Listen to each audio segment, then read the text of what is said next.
नमस्ते सभी विद्यार्थियों को मेरा नमस्कार। आप सभी का प्रयास ऑनलाइन स्टडी में फिर से स्वागत। संस्कृत विषय में कुछ बिंदु ऐसे होते हैं जो बच्चों को कठिन लगते हैं, उन बिंदुओं का अपन समाधान करते हैं, है ना।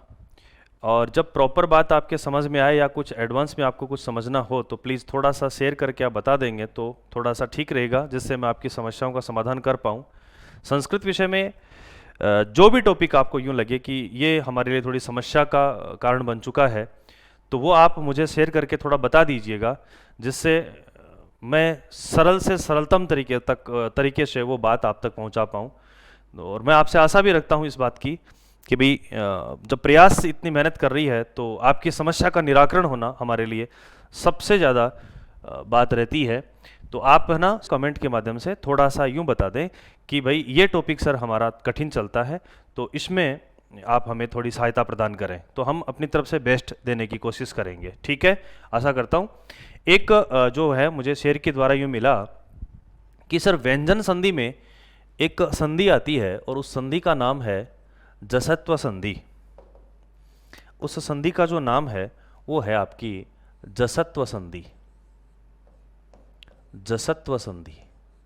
तो बच्चों ने कहा कि सर ये जो संधि है ये थोड़ी सी हमारे कम समझ में आती है, तो आप इसका थोड़ा सा हमें सरलीकरण प्रदान करें, इस समस्या का निराकरण करें।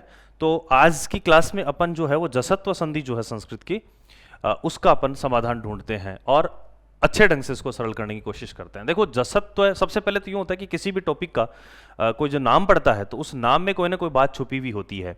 तो सबसे पहले तो उस बिंदु को अपने को समझना चाहिए कि इसका जो शीर्षक रखा है उस शीर्षक में ऐसी क्या बात है कि इसका यही शीर्षक चुना गया। तो इसमें याद रखना है अपने को, जसत्व का मतलब यहाँ पे जस आदेश से है।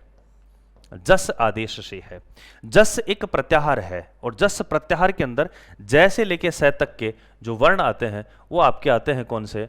ग, ग, ज, ड, द और ब। ग, ज, ड, द, ब। ग, ज, ड, द, ब जो हैं वर्गों का तृतीय वर्ण है। ये वर्गों का तृतीय वर्ण है। वर्गों का तृतीय वर्ण। वर्गों का तृतीय वर्ण है ये जस। ठीक है, और ये जो है वो आदेश होते हैं, है ना। आदेश का मतलब यूं है कि भाई एक को हटाकर एक ही आए वो आदेश है, और दो को हटाकर एक आए वो एकादेश होता है ना। तो अपन देखेंगे इसमें इसके जसत्व संधि के विद्यार्थियों दो सूत्र हैं, दो, है ना। तो दो सूत्र कौन कौन से हैं इसकी अपन बात करें। पहला जो सूत्र आता है वो आता है झलाम जसो अंते। एक तो सूत्र इसका ये ध्यान रखना है, झलाम जसो अंते। एक सूत्र इसका ध्यान रखना है झलाम जस झसी। झलाम जस झसी, एक सूत्र तो आपको यह ध्यान रखना है झलाम जस झसी, और एक सूत्र याद रखना आपको झलाम जसो अंते। ये इसके दो सूत्र अपने को प्राप्त होते हैं। ठीक है, तो अपन इसकी जो बात है वो बात प्रॉपर अपन करेंगे। ठीक है, चलिएगा। झलाम जसो अंते और झलाम जस झसी ये दो सूत्र हैं। अब इन दोनों ही सूत्रों को अपने को भली प्रकार से समझना है। ग्रेड सेकंड और ग्रेड फर्स्ट के अंदर सूत्रों के माध्यम से प्रश्न पूछे जाते हैं कि भी ऐसे प्रश्न पूछ लेते हैं कि जो विकल्प नीचे दिए जाते हैं चार, उनमें से कि भी झलाम जसो अंते जो सूत्र है उसका उदाहरण कौन सा है या कौन सा नहीं है, ये बात आती है। या फिर यूं पूछ लेते हैं कि निम्न में से झलाम जस झसी का उदाहरण कौन सा है या कौन सा नहीं है। तो हम पहचानेंगे कैसे? दोनों में ही जस होता है। इस सूत्र में भी जस का आदेश है और इस सूत्र में भी जस का आदेश है। तो इन दोनों में फिर अंतर क्या है वो अंतर अपने को समझना है। ठीक है ना। तो अपन इसकी बात करते हैं। देखो झलाम जसो अंते ये क्या कहता है? अंते का अर्थ आपको समझना पड़ेगा। अंते का अर्थ समझना पड़ेगा, ये भी अपने को बहुत इंपॉर्टेंट शब्द है। क्या कहा है पाणिनि भगवान ने? पाणिनि भगवान कहते हैं कि झल वर्ण जो है, झल वर्ण, झल वर्ण के सामने यदि घोष वर्ण हो, झल वर्ण के सामने यदि घोष वर्ण हो तो झल जो है उसके स्थान पर जस हो जाता है। ये तो है इसका तरीका समझने का कि झल वर्ण के सामने घोष वर्ण यदि होता है तो झल के स्थान पर क्या हो जाता है, जस हो जाता है। अब हमें यूं भी समझना पड़ेगा कि यार ये झल वर्ण कौन से होते हैं। झल एक प्रत्याहार है, झ से लेके ल तक, झब या गढ़ दस है, जब गढ़ दस है, खफ च चट तव कपा या स सर हल तक की बात इसमें आती है। तो झल वर्ण जो है, झल वर्ण कौन कौन से हो गए, अपना वर्ण हो गया पहला, है ना, दूसरा, तीसरा, चौथा, 4 वर्ण। तो ये इनका मतलब है वर्गों का, सभी वर्गों का पहला, दूसरा, तीसरा, चौथा। तो ये झब या गढ़ दसा ये तो आ जाता है आपका चौथा, जब गढ़ दसा आ जाता है आपका तीसरा, फिर खफ च चटा तवा कपा या यहां पे आ जाता है पहला और दूसरा। उसके बाद में आता है आपका स रे, स स श और रे। तो रे तो अपन ग्रहण नहीं करेंगे, रे तो अपन ग्रहण नहीं करेंगे, श तक अपन ले लेते हैं। और एक इसमें जो वर्ण आ जाता है वो वर्ण आ जाता है आपका है। ये वर्ण जो हैं, इन वर्णों के सामने यदि कौन से वर्ण हो, घोष वर्ण हो, और घोष वर्ण जो वर्ण होते हैं वो आपका कौन सा होता है, तीसरा, चौथा और पांचवा, तीसरा, चौथा और पांचवा। इसके साथ ही आपके सारे के सारे क्या आ जाते हैं, स्वर आ जाते हैं, अच आ जाते हैं। इसके साथ ही आपका जो है वो ह, य, व, र और ल, ये वर्ण जो है य, व, र, ल, ये वर्ण, है ना। तो इसने क्या कहा कि झल वर्ण के सामने घोष वर्ण हो। प्राथमिक बात है कि झल क्या होते हैं, तो झल का मतलब ये वर्ण है, और इनके सामने ये वर्ण, इनमें से मतलब घोष वर्ण, तीसरा, चौथा, पांचवा, स्वर हो, है या वर, ल हो, इनमें से किसी भी वर्ण के सामने इनमें से कोई भी वर्ण आता है तो ये जो झल हैं, इस झल के स्थान पर क्या हो जाता है, जस हो जाता है। और जस हमने बात कर ली, वर्गों का कौन सा वर्ण होता है, तृतीया। वर्गों का तृतीय का मतलब कि प्लस का जो चिन्ह होता है, इस चिन्ह के इधर जो वर्ण है ना, इधर उस वर्ण के ही वर्ग का कौन सा वर्ण होगा, तीसरा। जैसे मान लेते हैं कि भाई कै आ गया और कै के सामने कौन आ गया, ए आ गया, ठीक है। तो यहां पे कै तो है झल वर्ण, कै तो क्या है, झल वर्ण, क्योंकि कै अपने वर्ग का प्रथम वर्ण होता है और प्रथम वर्ण हो सकता है कै, और सामने कौन है, ए का मतलब है स्वर, स्वर हो सकते हैं। तो ये झल कौन हुआ, कै हुआ, और इस झल के स्थान पे अपने को क्या करना है, जस करना, मतलब इसी का ही तीसरा करना है। और इसी का ही तीसरा करेंगे तो क, ख, ग, मतलब कै की जगह क्या आ जाएगा, ग। कै हलंत है तो ग भी क्या होगा, हलंत होगा। वो बात अलग है कि सामने वाला जो ए है, सामने वाला जो स्वर है, वो स्वर इसमें घुस करके इसको क्या कर देगा, पूर्ण कर देगा। जैसे अपन बात करें, एक उदाहरण अपन ले लेते हैं, वाक धन ईशः, ये अपन ने एक उदाहरण ले लिया, वाक धन ईशः, ये अपन ने उदाहरण ले लिया इसमें, ठीक है। अब इस उदाहरण को अपन देखें ढंग से तो अपने बात समझ में आती है क्या, कि भाई देखो, संधि करने का मतलब यूं होता है, मैं आपको बार बार कह देता हूं, प्लस का जो चिन्ह होता है इसी का नाम ही संधि है, इसी का नाम ही संधि है। और इसके दोनों तरफ के वर्ण अपने को निकालने आने चाहिए, दोनों तरफ के वर्ण। इधर तो है कै, बहुत आराम से समझो, इधर तो कौन है कै, और सामने कौन है अपने पास ई। हमेशा जब भी संधि करें तो संधि का जो चिन्ह है, संधि का जो प्लस है, उसके दोनों तरफ की जो वर्ण है वो अपन बाहर निकाल लें। इधर अपने कै ले लिया, इधर अपने ई ले लिया, कै अपने वर्ग का प्रथम वर्ण है, सामने है स्वर, तो झलाम जसो अंते सूत्र काम करता है। और इधर कै जो है, इस कै का जस करना है, मतलब इसका तीसरा करना है, तीसरा करना है तो वाह, और कै का हो गया गय, और कै आधा है तो गय भी क्या है, आधा है। और सामने जो वर्ण है अपना वो कौन सा है, ईश है। अब हम जोड़ेंगे तो ये ई की, दीर्घ ई की जो मात्रा है वो गय में लग जाएगा, और ये जो शब्द बनेगा वो अपना क्या बनेगा, वागीशः शब्द बनेगा। शब्द क्या बनेगा, वागीशः बनेगा। अब ये बात अपने को बहुत सरलता, बहुत अच्छे तरीके से देखो, जैसे अपन यूं बात करें, बहुत सरल सा शब्द आता है, एक शब्द आता है जगत धन अंबा, जगत धन अंबा। कुछ नहीं, प्लस के चिन्ह के दोनों तरफ के वर्ण निकाल लो, बस साधारण सिंपल सी बात है। प्लस के चिन्ह के इधर मैं देख पा रहा हूं, देखो आप, मैं देख पा रहा हूं कि इधर जो वर्ण है वो कौन से हैं, इधर तो है तय, इधर तो कौन है तय, और सामने कौन है ए। अब इसको नियम में मिलाओ, ये वर्ग का प्रथम वर्ण है, बिल्कुल है जी, ये स्वर है, बिल्कुल है जी। तो आपको इसका क्या करना है, जसी तो करना है, मतलब इसी का ही तीसरा, तो त थ द, इसका मतलब ज ग द, और सामने है अपने पास अंबा शब्द है, और अंबा शब्द है मतलब इसमें ए स्वर है, और ये ए स्वर जो है व्यंजन में समाहित हो जाएगा, और ये जो शब्द बनेगा पूर्ण, वो शब्द क्या बन जाएगा अपना, जगदम्बा शब्द इसके अंदर बन जाएगा। कुछ नहीं करना है, बहुत सिंपल सी स्टोरी। और देखते हैं, चलो अपन आगे और देख लेते हैं, इसमें उदाहरण वगैरह और देख लेते हैं, है ना। तो अपन और देख लेते हैं इसमें, देखिएगा ये चीजें हैं। देखो स्थिति क्या हुई समझना है।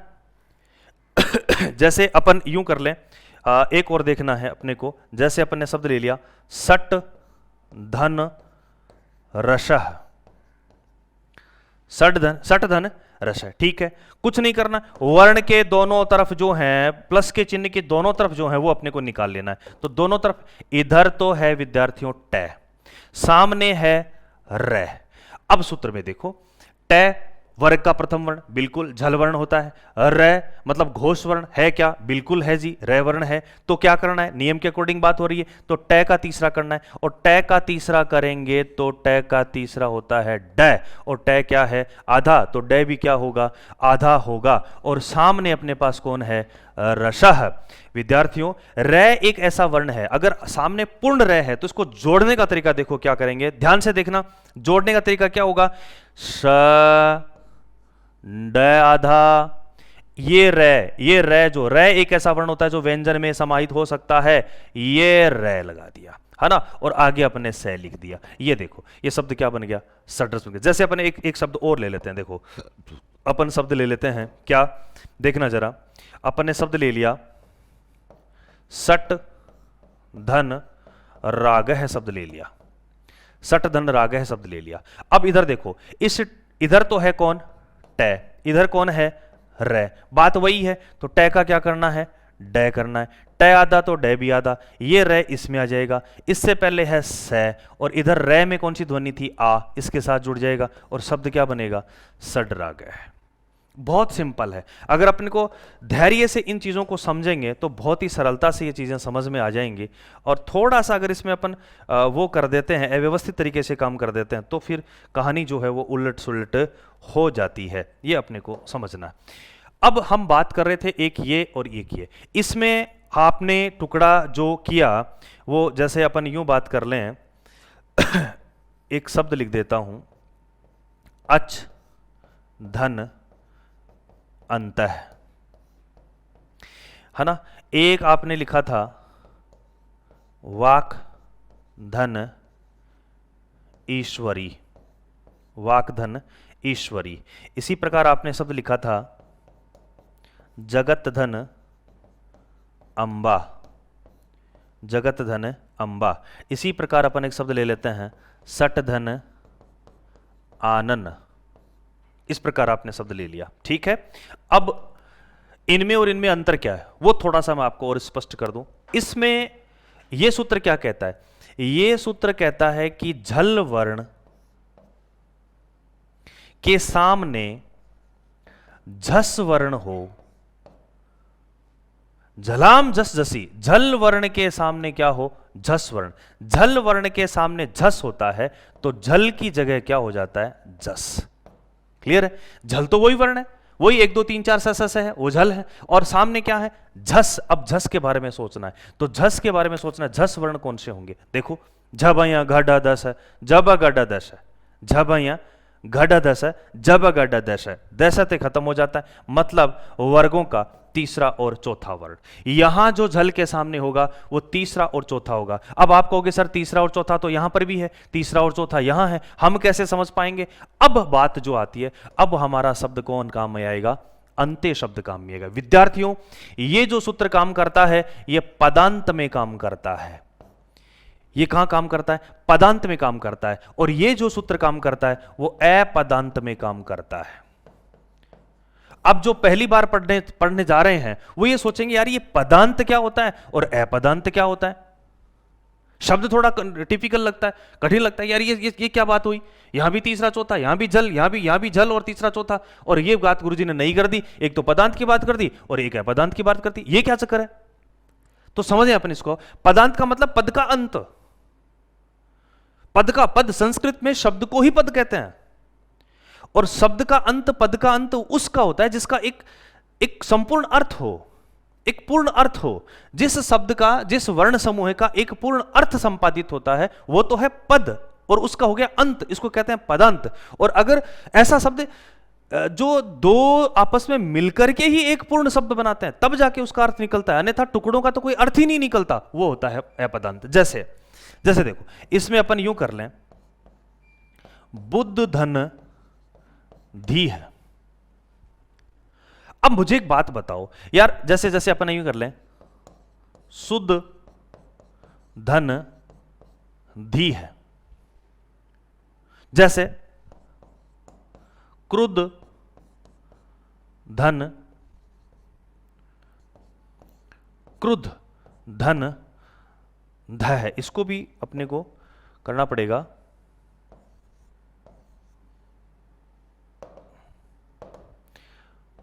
ध लाना पड़ेगा।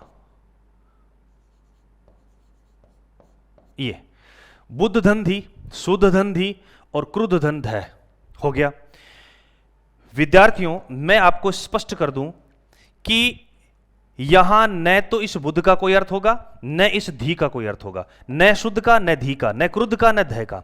ये दोनों मतलब दोनों टुकड़े हैं और दोनों का ही कोई अर्थ नहीं है, न बुद्ध का, न शुद्ध का, न क्रुद्ध का, न धी और ध का।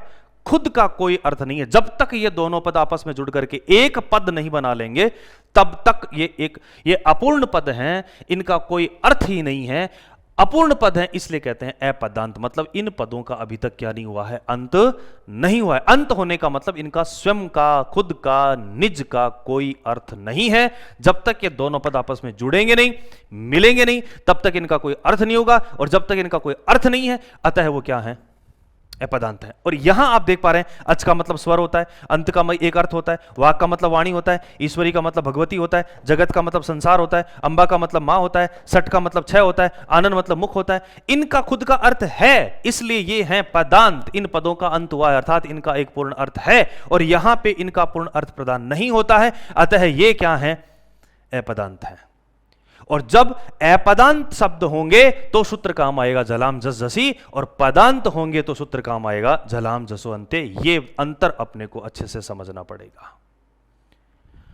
मैं आशा करता हूं कि बात आपके समझ में आएगी। अब अपन देखें, इनको जोड़ें तो इधर तो अपने पास है ध और इधर अपने पास है ध, ठीक है। ध अपने वर्ग का कौन सा वर्ण होता है, त थ द ध, 4 नंबर का, और इधर सामने भी कौन नंबर, 4 नंबर का, 4 + 4 हो सकता है क्या, जी बिल्कुल। ये देखो, झल में 4 होता है, बिल्कुल होता है, झस में भी 4 होता है, देखो ये 4 होता है, इधर भी 4, इधर भी 4, तो 4 वाले का अपने को क्या करना है, जस करना है। जस करना मतलब इसी का ही तीसरा। और ध, त थ द ध तय वाले लाइन में आता है, इसका मतलब तय का तीसरा होगा द, और तय का तीसरा होगा द, तो ये जो शब्द बनेगा वो शब्द क्या बनेगा, बुद्धि। अब ये एक पूर्ण शब्द बन गया, अब इसका पदांत हो गया। पदांत मतलब उसका संपूर्ण अर्थ हो गया। और इसी प्रकार ये शुद्ध की बात करेंगे तो इधर ये भी शब्द क्या बन जाएगा, ये भी शब्द जो है आपका शुद्ध बन जाएगा। ये भी शब्द आपका क्या बनेगा, शुद्ध बनेगा। इसको अपन लिख लेते हैं, ये बनेगा आपका शुद्धि, है ना। और इसका बन जाएगा क्रुद्ध, क्रुद्ध। ये तो जब दो अपूर्ण पद मिलकर के एक पूर्ण पद बनाते हैं तब तो सूत्र मिलेगा झलाम जस जसी, और दो पूर्ण पद आपस में मिलकर के जस करते हैं तब सूत्र आएगा झलाम जसो अंते।